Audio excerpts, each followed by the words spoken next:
بسم اللہ الرحمن الرحیم۔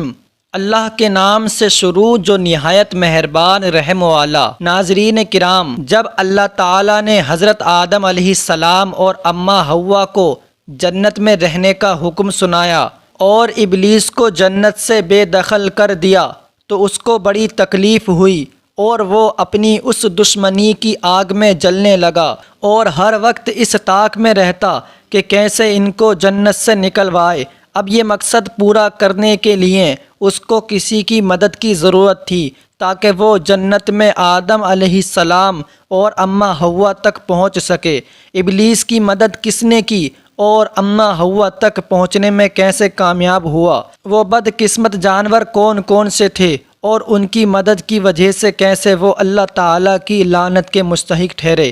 یہ سب آج ہم آپ کو اس ویڈیو میں بتائیں گے۔ اس بارے میں مکمل تفصیل جاننے کے لیے آپ سے التماس ہے کہ ہمارے ساتھ بنے رہیے گا۔ تو ابلیس کی جنت سے نکالے جانے کے بعد ایک ہی سوچ تھی کہ وہ ایسا کیا کرے جس سے سیدنا آدم علیہ السلام کو رسوا کر سکے۔ ایک دن ابلیس نے دیکھا کہ جنت کے تمام دروازے بند ہیں، مور اور سانپ باہر کھڑے ہیں۔ ان کو دیکھ کر ابلیس نے چال چلنے کا سوچا۔ ابلیس فوراً جنت کے دروازے پر کھڑے مور کے پاس پہنچا اور مور سے کہنے لگا کہ بہت جلد تمہیں اور آدم علیہ السلام کو جنت سے نکال دیا جائے گا۔ ایسا کرو، تم مجھے جنت میں لے جاؤ تو بدلے میں تمہیں ایک ترکیب بتاؤں گا۔ میں دعویٰ کرتا ہوں جس پر عمل کر کے تم اور آدم علیہ السلام کبھی جنت سے نہیں نکلو گے۔ مور ابلیس کی بات سن کر فکر مند ہوا۔ کچھ دیر سوچنے کے بعد کہنے لگا کہ تمہاری بات تو میرے دل کو لگی ہے، لیکن میں تمہیں اندر کیسے لے کر جاؤں، وہ بھی اتنی محافظوں کے ہوتے ہوئے؟ تو ابلیس نے فوراً جواب دیا کہ کیا تم نہیں جانتے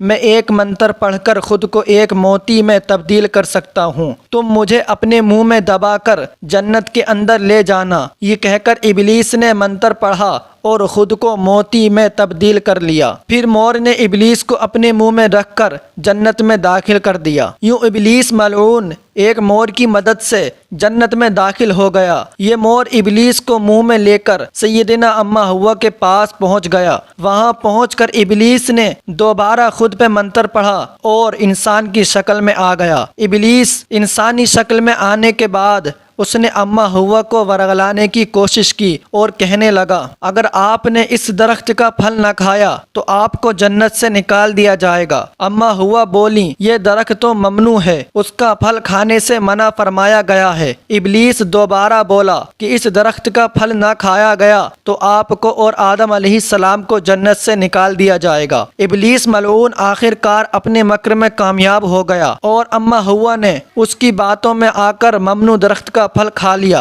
اور پھر حضرت آدم علیہ السلام کے پاس پہنچی اور فرمانے لگیں کہ میں نے اس درخت کا پھل کھا لیا ہے جسے کھانے سے منع فرمایا گیا تھا، اور آپ بھی اس کا پھل کھا لیں تاکہ ہم ہمیشہ جنت میں رہ سکیں۔ حضرت آدم علیہ السلام فرمانے لگے ہائے افسوس، تم نے یہ کیا کر دیا؟ ابلیس کے مکر میں آنے والی اماں حوا نے سیدنا آدم علیہ السلام کو مجبور کیا کہ وہ بھی اس درخت کا پھل کھا لیں۔ پھر آدم علیہ السلام نے بھی ایسا ہی کیا اور پھر آپ دونوں کو جنت سے بے دخل کر دیا گیا۔ مور یہ سارا معاملہ دیکھ رہا تھا کیونکہ مور بھی ابلیس کے مکر میں آ گیا تھا، اس لیے مور اور اس کا ساتھ دینے والے سانپ کو بھی جنت سے نکال دیا گیا۔ یوں سیدنا آدم علیہ السلام، اماں حوا، مور اور سانپ جنت سے اتر کر زمین پر آ گئے، اور وہ درخت جس سے کھانے کو منع کیا گیا تھا اس کے بارے میں کہا جاتا ہے کہ وہ گندم تھا، یعنی وہ گیہوں کا درخت تھا۔ اسی گیہوں کو پھر انسان کی خوراک بنا دیا گیا اور انسان اب بھی گندم کی طلب میں رہتا ہے اور گندم کھا کر اپنے جسم کو طاقت فراہم کرتا ہے